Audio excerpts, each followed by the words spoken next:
Hello everybody, it's Great on 95 and we are back for more Phoenix Wright Ace Attorney. So in the last part, we kind of thought Emma was a murderer, and now we're going to present that this is the murderer's name. Let's do it!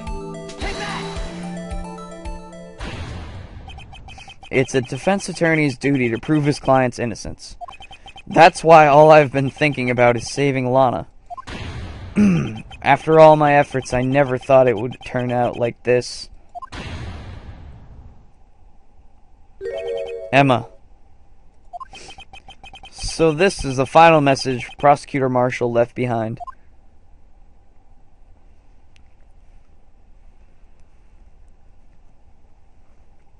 Too bad. Of all people, she may not have meant it, but in the end, the one who took the victim's life was Emma Skye.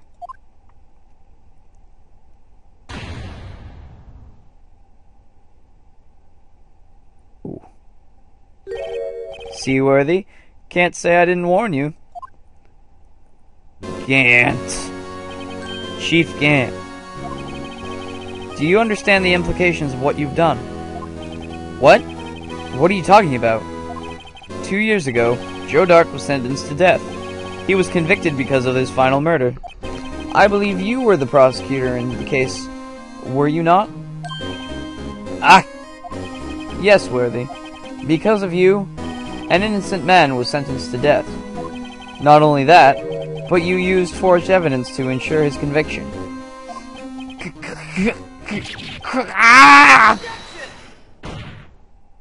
But Joe Dark really was a serial murderer. That's undeniable.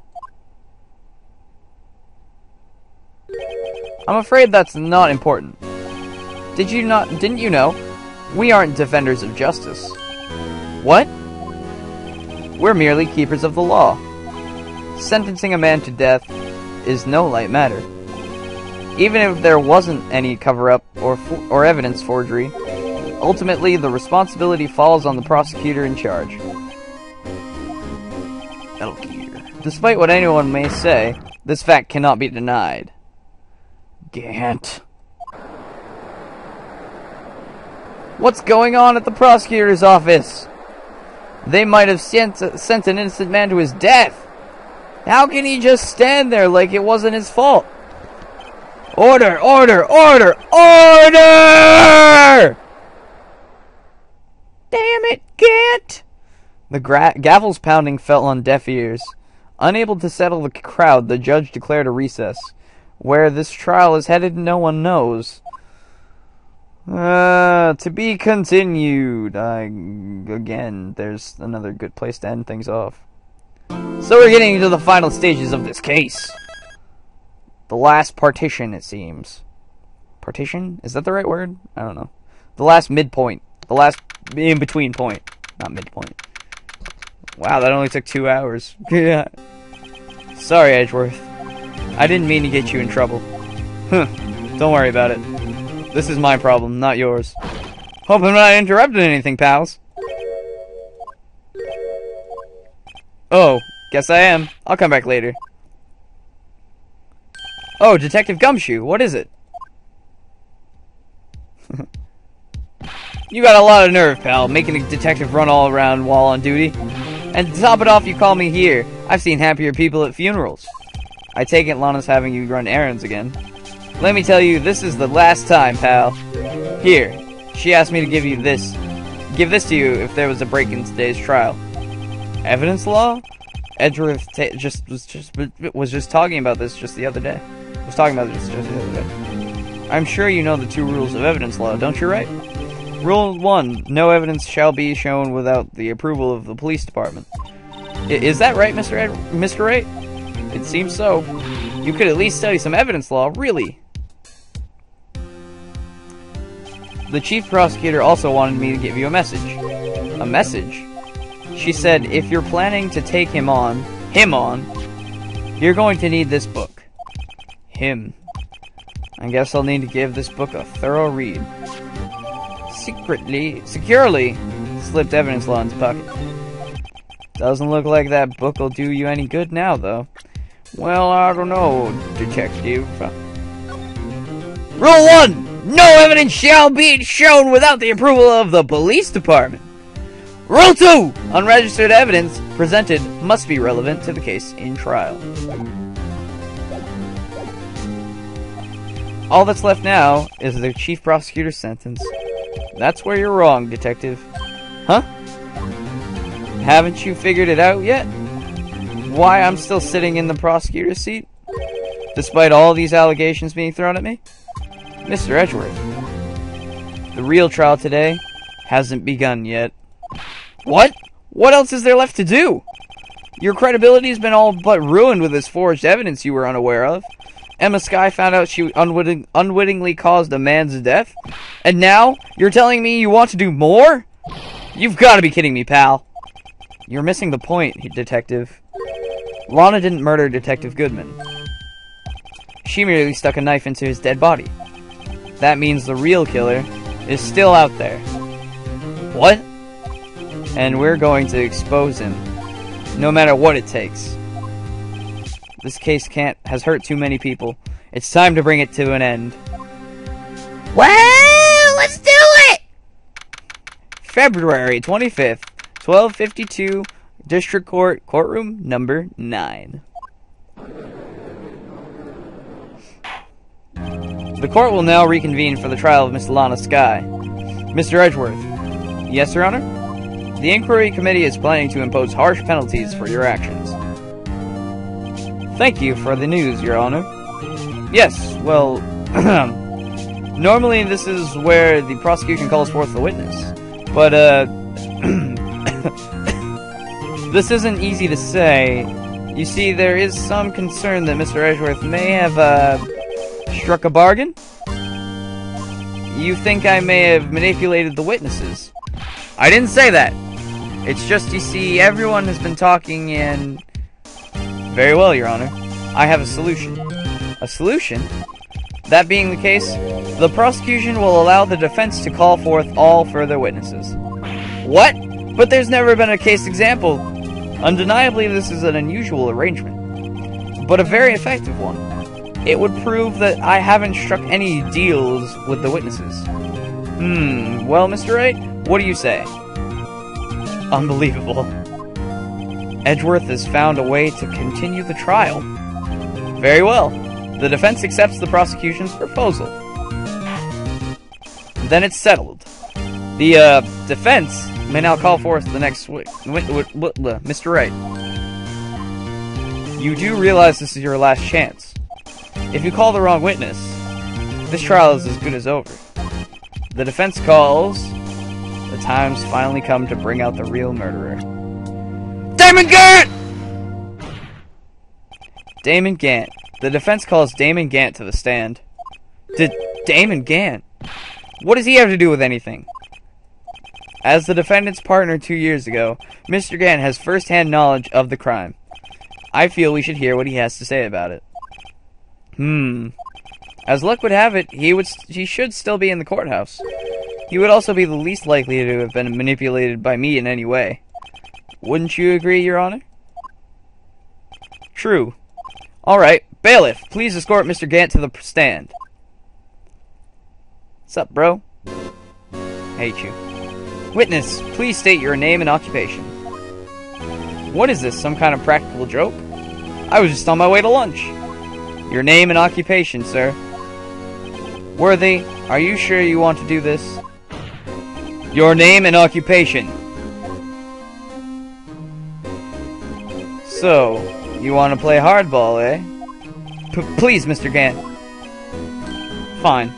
My name is Damon Gant. I'm the acting chief of police. Now then, Chief Gant, the court requests to hear your testimony. Oh, righto. What's with the grim face? First, let's clear up this SL9 incident. Oh, you mean that time when Lana's sister murdered that prosecutor? Personally, I think it's been made pretty clear already. There are still some things unaccounted for. Oh? Like what? Like the role you played in all of this... blah. Son, either you're very brave or very foolish. You are aware, of course, that a police chief has all kinds of weapons at his disposal. Weapons? Sure. Take my testimony, for example. I don't have to give it if I don't want to. What? Is that true? I'm afraid so. The chief of police has the right to refuse to testify. What? Of course, such an action carries with it certain risks. Don't worry, I'm not here to hinder your trial. Just remember, if this turns out to be a big waste of time, don't say I didn't warn you. Very well. The witness may now begin his testimony. H09 incident. As I recall, Neil and I were questioning him that day. To make a long story short, we slipped up. That power outage didn't help either. When I went to my office, I found Lana there. Apparently, she had already arranged the crime scene. As you can see, I had nothing to do with the forgery. Is that when Dark was arrested? Him? He was lying on the floor, unconscious.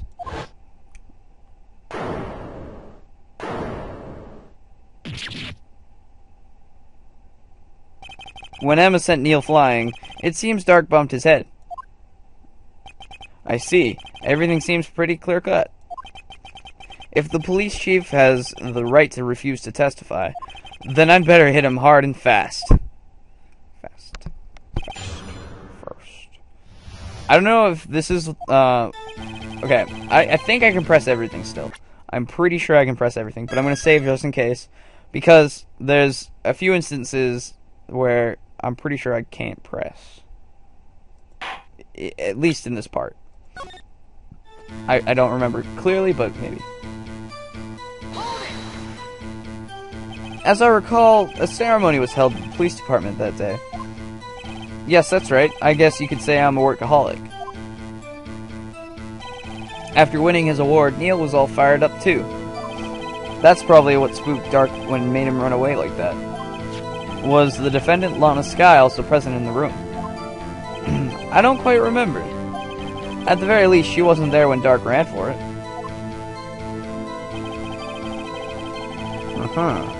Okay, so I guess I can press everything still. So the two of you ran immediately after him, right? That's right, but Dark made it to the elevator first. So Neil and I split up. He went upstairs and I went downstairs. I guess you could say he got lucky. What's this about a power outage? Oh, that! The elevator stopped all of a sudden and I got the shock of my life. Well, probably not as shocked as Neil when that knife went into his heart, though. What the hell is wrong with you? That's not funny. Exactly.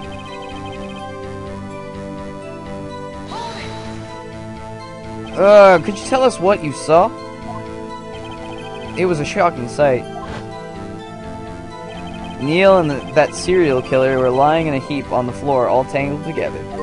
Dark was also lying collapsed on the floor. Yes, apparently he hit his head and was knocked out. Next to them were those two poor girls, Lana and Emma. Oh, Lana and Emma. Lana was cradling Emma in her arms.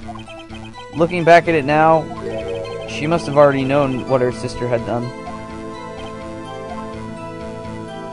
Apparently, she had already arranged the crime scene. How can you know that? Because of the victim's body. It had already been moved. So that means... Excuse my yawn. You found the body near Lana's desk? That's right. I think you said earlier, it was my suit of armor that really stabbed the prosecutor? Yes. Anyway. Yeah, okay. So you're saying that the forgery had already taken place by the time you arrived at your office? That's exactly what I'm saying. I can understand how Lana must have felt, but moving a body and hiding evidence are inexcusable no matter what the circumstances. Is that how it really went down? Staring at the witness won't do you any good, Mr. Wright. If you're going to stare at anything, you'd be better off staring at the court record. Worthy, always a smooth talker. But which piece of evidence ties Gant to the forgery? Lana didn't admit to forging evidence. Did admit to it, but that can't be the whole truth. Somehow I've got to link Gant to the incident. Oh, well, maybe the stuff we found in the place with the stuff, you know? Like, next time we'll figure this out. So, if you like what I do and you're new, hit that subscribe button, and you will be, able to see the next part when it comes. Yeah. Anyway, I hope you all had a great day, and I hope nobody gets murdered in the next 5 minutes. Bye.